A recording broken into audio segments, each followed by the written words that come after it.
I've been teaching, this is year 12 and a half or 13, somewhere there. I graduated in December, so I started teaching in January. So I'm always never on a even cycle. So I think this is year 13, if technically. Our last two schools I worked at are 6A Oklahoma schools, and both do a full concert band program, a full marching band program, and whatnot. With the classes I teach beginning clarinet, beginning flute at the sixth grade level, and then I'm in charge of, basically in charge of getting our double reed kits switched over.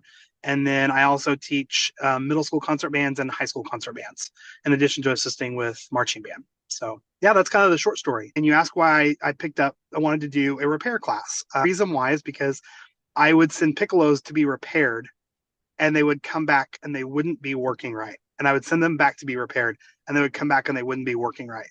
And piccolos are finicky, stupid instruments that have a mind of their own.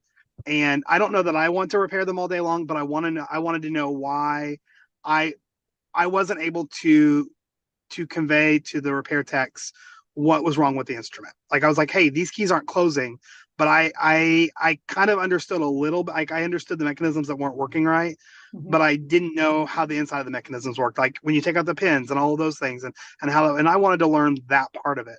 And so I took level one and level two through your shop with Christina, Mhm. and they were amazing. I learned how to take a flute completely apart, put it back together. I learned how to take a piccolo apart, put it back together. I learned how to do basic maintenance on harmony flutes, and I use that when I need it. And then, but I also, now when I send a flute to the shop, I can look at the flute and go, "This is what's wrong with it." When you go to your repair tech, please let them know this is the issues you're having. And a lot of times I write it down for them too.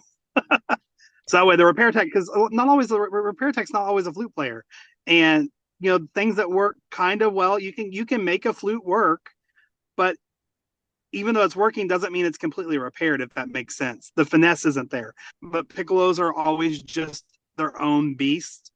And I actually got one back recently that played beautifully. And it was one of those things, but it was because I was able to say, these are the exact things I want. This is the type of pad that I want on it. This is like the pin that, or this is the shim that's not sealing enough. Please look here. And so the repair class gave me better insight on how to identify problems. So that way I have better communication with my repair techs. So that's another thing I learned about doing repair is, taking the repair classes. I rarely, I used to be like, I would look at like estimates of cost of things when they come back and go, oh, that flute costs like $30 to repair it. Oh, then this one has a similar repair. It's probably gonna be about $30.